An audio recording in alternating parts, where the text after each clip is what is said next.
Assalamualaikum warahmatullahi wabarakatuh. Pada video kali ini kita akan mendiskusikan tentang pengertian dan ruang lingkup mikrobiologi.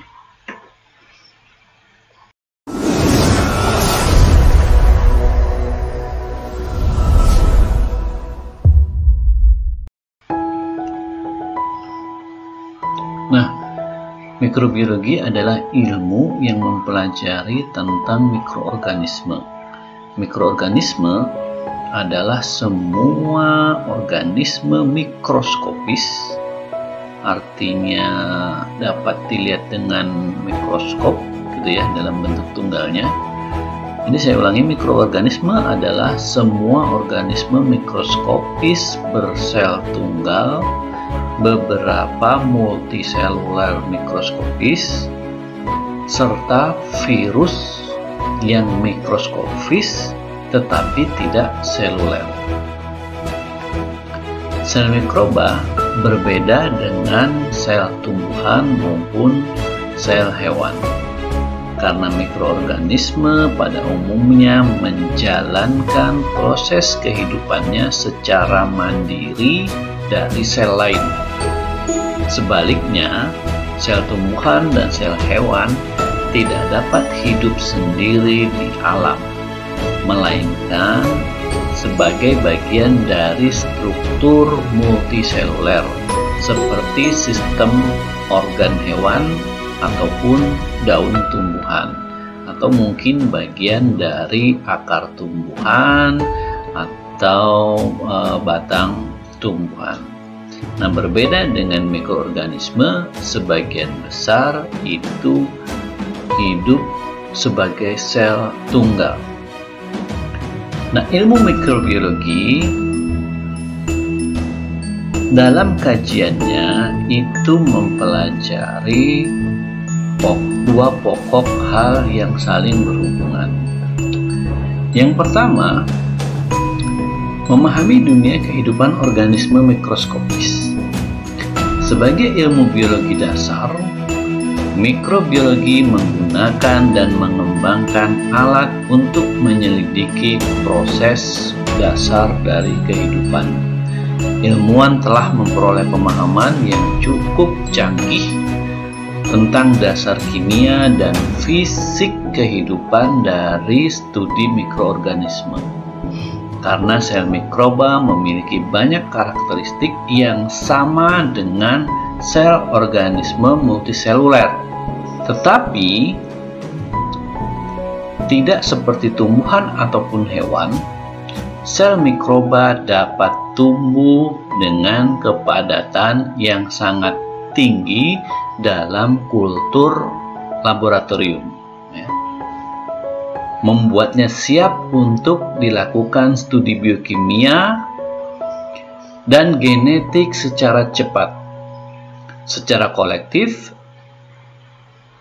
hal ini membuat mikroorganisme menjadi sistem eksperimental yang sangat baik untuk menerangi atau menjelaskan proses kehidupan umum yang terjadi pada organisme multiseluler, termasuk juga manusia. Mikrobiologi kedua adalah menerapkan pemahaman kita tentang proses kehidupan mikroba untuk kepentingan manusia maupun bumi kita. Sebagai ilmu biologi terapan, dalam hal ini, mikrobiologi merupakan pusat dari banyak aspek penting dari kedokteran hewan maupun manusia, juga di bidang pertanian maupun industri. Misalnya, meskipun penyakit menular pada hewan dan tumbuhan biasanya bersifat mikroba, banyak organisme yang mutlak penting untuk tanah maupun untuk kesehatan hewan ternak. Banyak proses industri skala besar seperti produksi antibiotik, produksi protein manusia sangat bergantung pada mikroorganisme, termasuk juga produksi beberapa pangan maupun minuman olahan, bisa melibatkan mikroorganisme. Dengan demikian, mikroorganisme mempengaruhi kehidupan manusia sehari-hari dengan cara baik itu menguntungkan maupun merugikan. Beberapa peran yang menguntungkan atau peran positif, misalnya dekomposisi bahan organik, kemudian fotosintesis, karena beberapa mikroorganisme itu juga bersifat fotosintetik, kemudian produksi makanan dan minuman fermentasi, baik itu skala kecil maupun skala besar, ya, bisa melibatkan mikroba. Kemudian produksi obat-obatan, namun di sisi lain juga memberikan peran yang negatif, misalnya merusak makanan dan minuman, menyebabkan penyakit, mencemari lingkungan. Mikroba atau mikroorganisme terbagi menjadi banyak kelompok, antara lain adalah bakteri, yaitu makhluk hidup yang paling kecil, bersel tunggal, terdapat di mana-mana, dapat berkembang biak dengan kecepatan yang luar biasa, dengan jalan membelah diri maupun jalan aseksual yang lain, ya, dan banyak memiliki peran dalam kehidupan manusia maupun peran di dalam lingkungan. Yang kedua itu adalah archaea, yaitu makhluk hidup kecil, namun dia dapat hidup pada lingkungan yang ekstrim. Ekstrim misalnya pada suhu yang tinggi, pada tempat dengan kandungan metan yang tinggi, pada tempat dengan kadar garam yang tinggi. Nah, kita bisa menemukan archaea di sana. Kemudian, dia memiliki komponen dinding sel yang sedikit berbeda dengan bakteri. Nah, beberapa ciri ini memisahkannya antara bakteri dan archaea. Meskipun demikian, ya, keduanya memiliki kesamaan di mana inti selnya antara bakteri dan archaea, dua-duanya inti selnya tidak diselimuti oleh membran inti. Sel yang seperti ini disebut dengan sel prokariot. Sedangkan beberapa makhluk hidup yang lain, selnya itu diselimuti oleh membran inti. Inti selnya diselimuti oleh membran inti. Nah, jenis sel seperti ini disebut dengan sel eukariot. Kemudian yang ketiga, jenis mikroorganisme itu adalah fungi atau jamur, yaitu organisme dengan sel eukariot atau dengan sel yang memiliki membran inti, kemudian dapat berupa makhluk hidup uniseluler maupun multiseluler. Jamur multiseluler yang besar atau biasa disebut dengan kapang mungkin terlihat seperti tumbuhan. Beberapa mungkin ada yang mengelompokkan atau menganggapnya sebagai kelompok tumbuhan. Hanya saja dia tidak dapat melakukan fotosintesis seperti kebanyakan tumbuhan. Jamur sejati memiliki dinding sel yang terutama terdiri dari bahan yang disebut dengan kitin. Nah, beberapa hal inilah yang membedakan jamur dengan tumbuhan, sehingga dia tidak masuk ke dalam tumbuhan. Kemudian jenis mikroba yang lain itu adalah protozoa. Ini juga merupakan mikroorganisme uniseluler dengan sel eukariotik. Ya. Nah, ini merupakan anggota dari kingdom Protista. Kemudian ada jenis mikroba yang lain, yaitu alga. Protozoa dan alga dua-duanya merupakan bagian dari kingdom Protista. Alga adalah eukariot yang berfotosintesis dengan berbagai bentuk. Alga dapat bereproduksi secara seksual maupun aseksual. Umumnya, alga yang dipelajari dalam mikrobiologi adalah alga yang uniseluler. Kemudian, mikrobiologi juga mempelajari hewan parasit multiseluler, yaitu hewan-hewan yang tidak selalu mikroorganisme. Ya. Jadi dia multiseluler, ukurannya tidak selalu kecil. Namun karena perannya yang penting di dunia kesehatan, maka seringkali dipelajari dalam mikrobiologi. Contohnya adalah cacing gelang maupun cacing pipih dari kelompok Helminthes. Cacing-cacingan, beberapa tahap dari siklus hidupnya ini ada dalam keadaan mikroskopis, dan dalam kegiatan identifikasinya menggunakan atau memerlukan teknik-teknik yang sama dengan mikroba. Beberapa alasan inilah yang menjadikan parasit ini dipelajari dalam dunia mikrobiologi. Kemudian jenis yang lain itu adalah virus, yaitu partikel parasit obligat yang mengandung DNA ataupun RNA.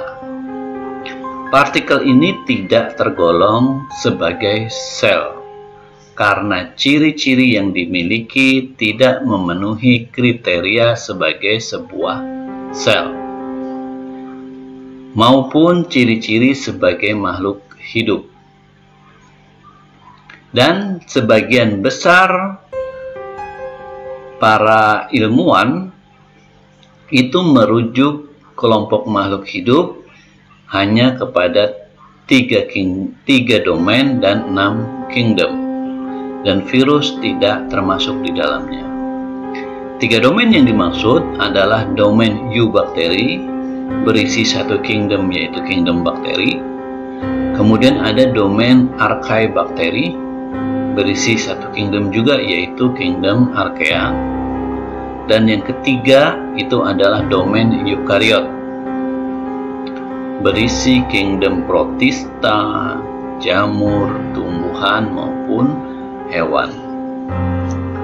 Meskipun virus bukan makhluk hidup, namun karena perannya juga yang penting di dalam kesehatan manusia, maka dia dipelajari di dalam dunia mikrobiologi. Cabang-cabang dari ilmu mikrobiologi antara lain adalah imunologi yang mempelajari tentang sistem kekebalan tubuh. Kemudian ada virologi yang mengkaji spesifik tentang virus. Kemudian bakteriologi yang mengkaji tentang bakteri.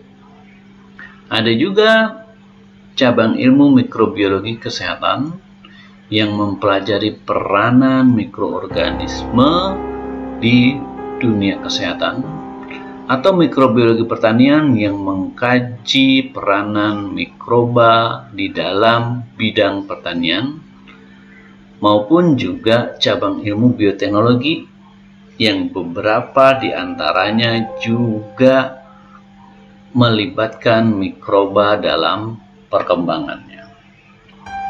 Dalam penyusunan nama-nama dari mikroorganisme itu mengikuti nomenklatur ilmiah yang dicetuskan oleh Carolus Linnaeus, di mana nama-nama dari mikroorganisme itu terdiri dari 2 kata atau disebut dengan binomial nomenklatur. Dua kata ini terdiri dari genus dan nama spesifik. Kata pertamanya adalah genus dan kata keduanya adalah nama spesifik atau julukan spesifik atau nama jenisnya. Untuk genus ditulis dengan huruf kapital di awal, ditulis dengan miring. Sedangkan untuk nama jenis atau nama spesifik ini ditulis dengan miring dan semuanya huruf kecil. Nama ilmiah itu harus ditulis miring atau diberikan garis bawah.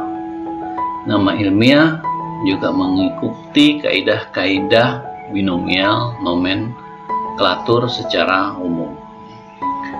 Nama ilmiah dari mikroorganisme seringkali berupa deskripsi organisme tersebut, atau bisa juga penghargaan pada peneliti atau ilmuwan yang terlibat di dalamnya, atau bisa juga nama itu merupakan identitas bagi habitatnya.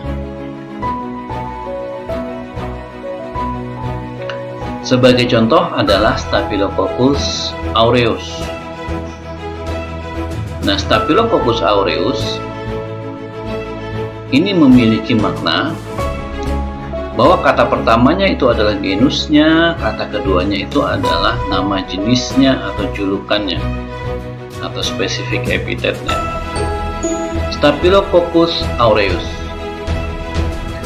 Nama ini mencirikan karakteristik atau ciri makhluk hidupnya, di mana staphylo itu adalah atau berarti bergerombol dan coccus itu adalah bulat. Nah, berarti bakteri ini adalah bakteri dengan bentuk bulat dan susunannya bergerombol, bulat bergerombol. Kemudian spesifik epitetnya adalah aureus, yaitu emas, berwarna keemasan. Nah, maka Staphylococcus aureus memiliki makna bahwa bakteri ini adalah bakteri bulat yang bergerombol dengan warna keemasan. Kemudian ada Escherichia coli, diambil dari nama ilmuwan Theodor Escherichia. Kemudian digunakanlah Escherichia dan dibuat menjadi Latin, lalu jadilah nama Escherichia. Kemudian coli, nah itu berasal dari kolon, bagian dari usus besar, ya. Sehingga makna dari nama ini adalah bakteri yang bisa ditemukan di kolon, ya, ditemukan di kolon oleh Escherichia, ya, oleh sang ilmuwan Escherichia. Ya. Jadi colinya Escherichia. Nah, bagaimana dengan Staphylococcus pneumonia? Nah, bagi Anda yang tahu maknanya, silahkan tulis di dalam komentar. Nah, sekian diskusi kita pada video ini. Terima kasih. Assalamualaikum warahmatullahi wabarakatuh.